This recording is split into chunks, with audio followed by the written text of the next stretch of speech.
Social media पर जैन समाज के सबसे लोकप्रिय जैन न्यूज़ चैनल महालक्ष्मी की ओर से सुबह सुबह 8 बजे सादर जय जी के साथ। अरे कल करती हैं शत रक्षा सूत्र की बात, तो करते हैं आज वहीं से बात।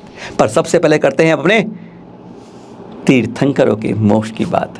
अपने शीतलनाथ है ना 10वें तीर्थंकर, उनके 101 सागर के लगभग कुछ कम पीरियड में के बाद हमारे 11वें तीर्थंकर श्रेयांसनाथ जी का सिंहपुर में जन्म होता है। 80 धनुष ऊंचा कद, 84 लाख वर्ष की आयु, 21 लाख वर्ष का कुमार काल, फिर राजपाट, फिर त्याग और फिर 2 वर्ष का तप करते हैं। और उसके बाद केवल ज्ञावत केवली काल 21 लाख वर्ष से 2 वर्ष कम 20,99,998 वर्ष का प्रभावना होती है। और जब आयु का 1 माह शेष रह जाता है तो बस इसी कूट पर रहते हैं, संकुल कूट। जी हाँ, शिखर जी पर जो दृश्य दिख रहे हैं ताजे चित्र, आप जब वहाँ पर गेट लग गए तब के चित्र दिखा रहे हैं आपको। इसी संकुल कूट पे 1000 राजाओं के साथ जो महामुनिराज बन जाते हैं, उनके साथ एक समय के अंदर मोक्ष चल देते हैं।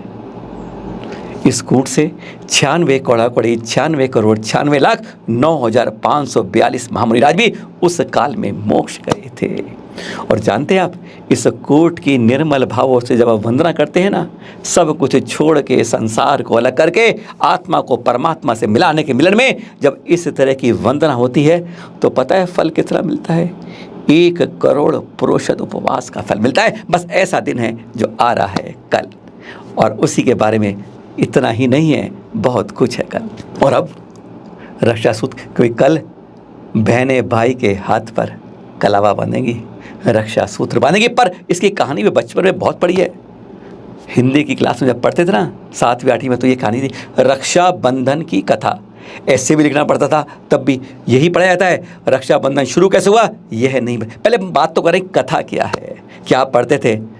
विधवा महारानी कर्णवती जब पति को मार देते हैं लड़ाई के अंदर, वह अपनी इज्जत बचाने के लिए अर्जुन के लिए पत्र लिखती है।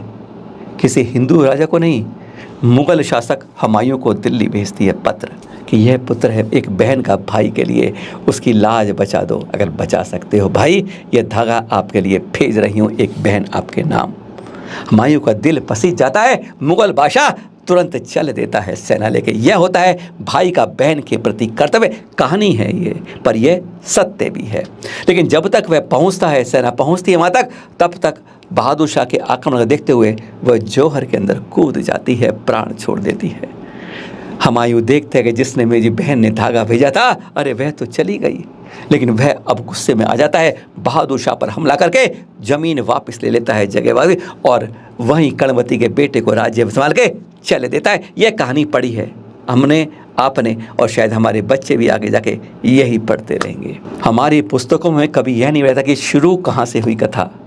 बहुत आती है कथाएं, बहुत जगह है, बहुत संप्रदाय में, लेकिन बहुत साल पहले की बात करते हैं जब इसकी वास्तव में शुरुआत हुई थी। आज हम कहानी के बारे में नहीं बताएंगे, क्योंकि कहानी आप सब जानते हैं। आचार्य श्री अकंपराचार्य 700 मुनिराज, जिन पर राजा बना हुआ तत्कालीन कथित राजा कहेंगे बलि बदला लेता है उन संतों से, 700 से, अब इनकी जान लेकर ही मैं अपना बदला पूरा करूंगा। चारों तरफ मांस वास के उसे थोड़ों से लाकर अग्नि जला देता है, जैसे यज्ञ कर रहा है, और बीच में 700 संत ऐसे होते हैं। संत कोई भी जितना उपसर्ग करे, आत्मा हमारी अजर है, अमर है, कोई कुछ ना, यह भेद विज्ञान करके ध्यान में रहते हैं। वही अकम 700 मुनि कर रहे थे। लेकिन वहाँ पर बहुत दूर मालूम चलता है रिद्धिधारी मुनि विष्णु मुनि जी को ऐसा हो रहा है। देखिए उनका वात्सल्य के, उन्हें नहीं मालूम कि मेरे अंदर क्या शक्ति है। बताते हैं, मालूम चलता है अरे इतनी बड़ी शक्ति है रिद्धिधारियों। पहुँच जाते हैं ब्राह्मण का रेप बन के। राजा था, दिमाग घुमा हुआ था, लेकिन तब भी वह उसकी बात सुनता है। कहता है ब्राह्मण जा, तू मेरे दरवाजे पर आया है, मांग ले, तुझे क्या मांगना है।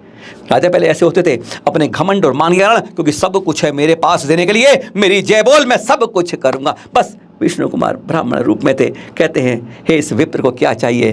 3 पग जमीन दे दो। अट्ठास करके हंसता है, जैसे रावण पर हंसता था पहले, बस उसी तरह हंसता है वो भी। कहता है अरे ब्राह्मण किससे मांग रहा है, इतना तो देख लेता। अरे कुछ मांगना है तो मांग, 3 पग जमीन में क्या कर पाएगा तू और क्या रह पाएगा तू। पर वह टस से मस नहीं होते विष्णु कुमार। उस ब्राह्मण में कहते महाराज अगर देना चाहते हो तो बस ये दे दो, बाकी कुछ नहीं चाहिए। जा ले जा 3 पग नाप ले, यहाँ से तुझे नापने हैं। और 2 पग में ही पूरी धरा नाप लेते हैं वो। अब तीसरा पैर कहाँ रखे, उसके सर पर रखते हैं, बलबला जाता है, घबरा जाता है, मृत्यु सामने जाती है, क्षमा के लिए चरणों में पड़ जाता है। बस वहीं पर फिर उनका उपसर्ग शांत होता है। सांस सुनने का पूरे हस्तिनापुर के अंदर खुशियां मनाई जाती हैं।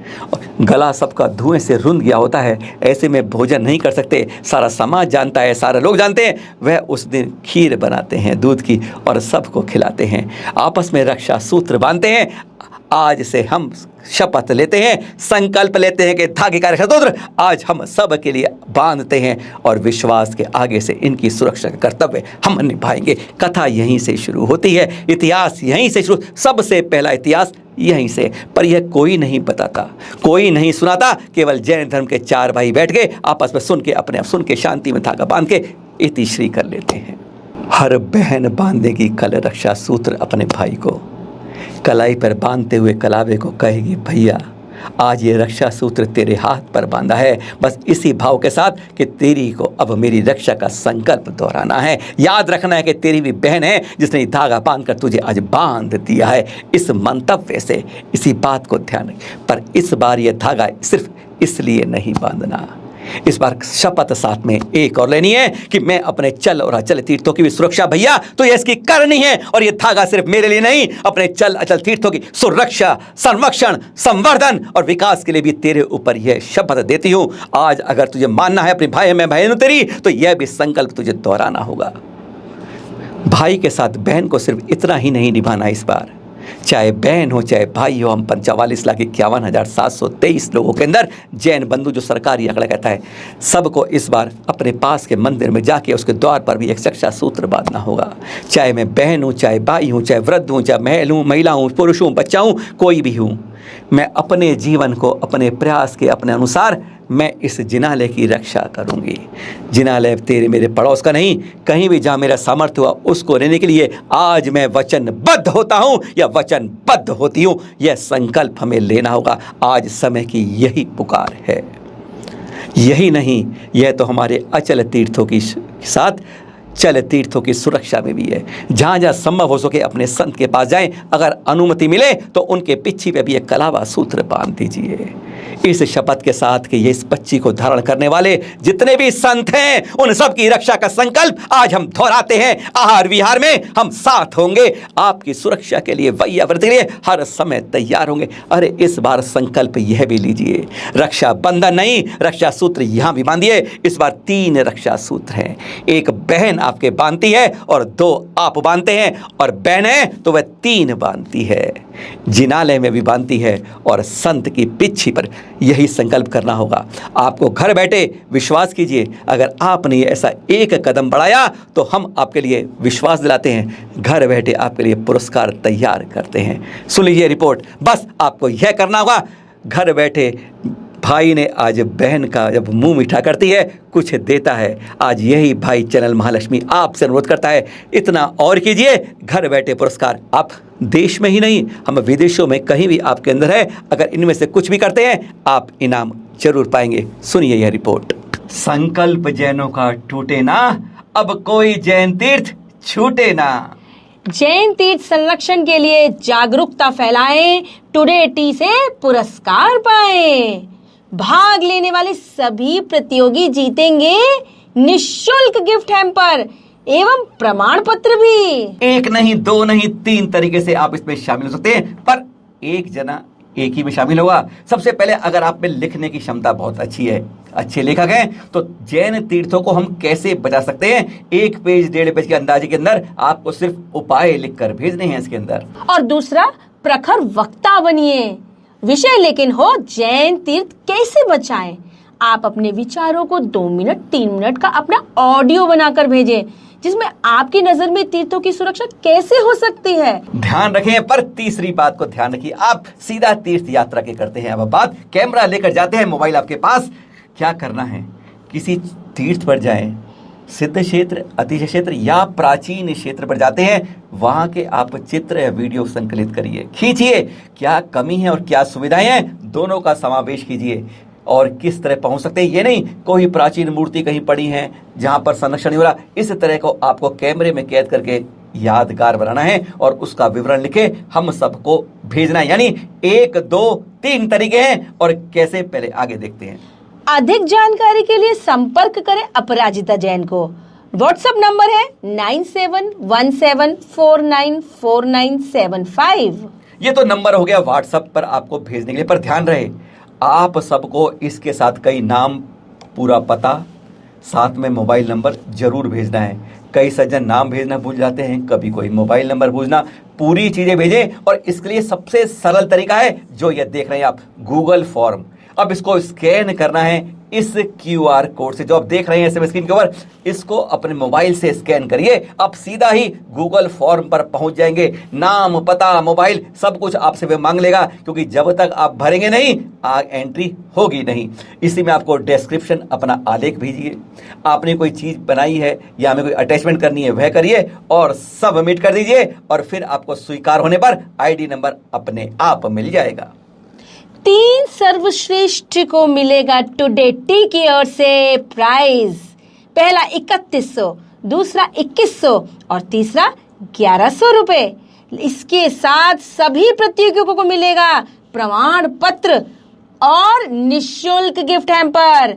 याद रहे, अंतिम तिथि भूलना मत, 31 अगस्त 2022।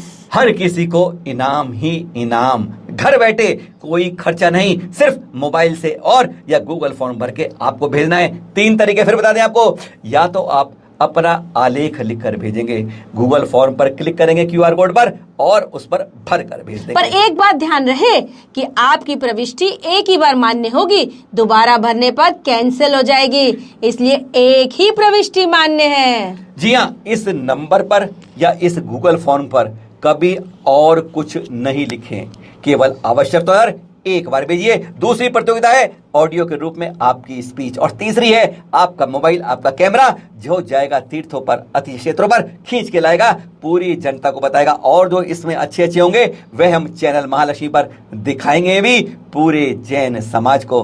ध्यान रखिए, मिलना है हम सबको, क्योंकि संकल्प है हमारा, जैनों का कोई यह तीर्थ अब हमसे छूट ना जाए।